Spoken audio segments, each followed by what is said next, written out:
Morning చల్లటి మజ్జిగ ఇవాళ 50 లీటర్లు చేశారు. ఎవరు తాగే ప్రాప్తం ఉందో నాకు తెలియదు. వాళ్ళు చక్కగా చల్లటి మజ్జిగ తాగి మంచిగా ఎంజాయ్ చేస్తారు. అంటే చేసేవాళ్ళ మనసు కూడా చాలా బాగుండాలి. వంట చేసేవాళ్ళ మనసు ఎంత బాగా ఉండి ప్రేమతో ఆరోగ్యంగా ఉండాలని మనసు పెట్టి వంట చేస్తారో తిన్న వాళ్లకు అదే భావన కలుగుతుంది. ఈ విశ్వ నియమాల్లో ఒకటి కంపన సిద్ధాంతము. కంపన సిద్ధాంతము అంటే ఏంటంటే ప్రతి మాటకి, ప్రతి ఆలోచనకి, ప్రతి భావాలకి ఒక వైబ్రేషన్ ఉంటుంది. ఆ వైబ్రేషన్ విశ్వవ్యాప్తం జరుగుతుంది. కాబట్టి మనం ఏది ఆలోచించినా ప్రేమతో ఆలోచించాలి. ఏది ఆలోచించినా పాజిటివ్గా ఆలోచించాలి. ఇవాళ ఏమంటారు పిల్లలు, వాళ్ళేమో పిల్లలు ఎప్పుడు బాగుపడతారు, ఈ పిల్లలు బాగుపడతారా, ఈ పిల్లగాడు పెద్ద అవుతాడా, వీడేమో అయిపోతాడు అంటారు.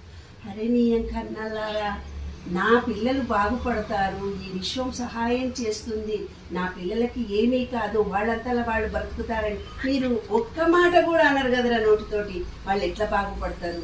మీ పిల్లల గురించి మీరు మా పిల్లలు బాగవుతారు, బాగా ఉన్నారు, బాగా జీవిస్తారు, అదే ఆలోచనతో పెట్టుకొని కర్మగా మీరు మిగుల్చుకోకండి. అందరూ బాగున్నారు, అందరిలో మనము బాగుంటాము. అదే విశ్వ నియమము.